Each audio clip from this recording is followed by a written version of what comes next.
ಚಿನ್ನಸಂದ್ರ ಹಾಗೂ ಕೆಂದನಹಳ್ಳಿ ಮಧ್ಯೆ ರಾತ್ರಿ 8:15 ಸುಮಾರಿಗೆ ಮಹೇಂದ್ರ ಥಾರ್ ಕಾರು ಮತ್ತು ದ್ವಿಚಕ್ರ ವಾಹನದ ನಡುವೆ ಭೀಕರ ಅಪಘಾತ ಸಂಭವಿಸಿದೆ. ಈ ದುರ್ಘಟನೆಯಲ್ಲಿ ದ್ವಿಚಕ್ರ ವಾಹನದಲ್ಲಿದ್ದ ಇಬ್ಬರು ವ್ಯಕ್ತಿಗಳು ಸ್ಥಳದಲ್ಲೇ ಮೃತಪಟ್ಟಿದ್ದಾರೆ. ಮೃತರನ್ನು ಚಿಂತಾಮಣಿ ತಾಲ್ಲೂಕಿನ ಕೈವಾರ ಹೋಬಳಿಯ ತಳಗವಾರ ಗ್ರಾಮದ ಅರ್ಜುನ್ 30 ವರ್ಷ ಮತ್ತು ಪುನೀತ್ 21 ವರ್ಷ ಎಂದು ಗುರುತಿಸಲಾಗಿದೆ. ಅರ್ಜುನ್ ಮತ್ತು ಪುನೀತ್ ಬುಲೆಟ್ನಲ್ಲಿ ಚಿಂತಾಮಣಿಯಿಂದ ತಳಗವಾರಕ್ಕೆ ಹೋಗುತ್ತಿದ್ದಾಗ ಎದುರಿನಿಂದ ಬಂದ ಥಾರ್ ಡಿಕ್ಕಿ ಹೊಡೆದಿದೆ. ಘಟನೆ ತಿಳಿದ ತಕ್ಷಣ ಡಿವೈಎಸ್ಪಿ ಮುರಳೀಧರ್, ಸಿಪಿಐ ಶಿವರಾಜ್ ಮತ್ತು ಪೊಲೀಸರು ಸ್ಥಳಕ್ಕೆ ಭೇಟಿ ನೀಡಿ ಮೃತದೇಹಗಳನ್ನು ಚಿಂತಾಮಣಿ ಸಾರ್ವಜನಿಕ ಆಸ್ಪತ್ರೆಗೆ ಸಾಗಿಸಿದ್ದಾರೆ. ಅದೇ ಮಾರ್ಗದಲ್ಲಿ ಹೋಗುತ್ತಿದ್ದ ಜಿಲ್ಲಾ ಉಸ್ತುವಾರಿ ಸಚಿವರಾದ ಡಾ.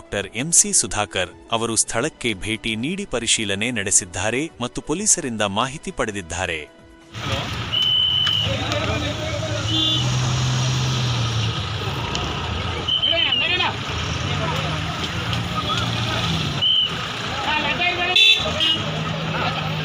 ಮುಂದೆ ನೋಡಿ ಬಾರಪ್ಪ ನೀನು ಈ ಕಡೆ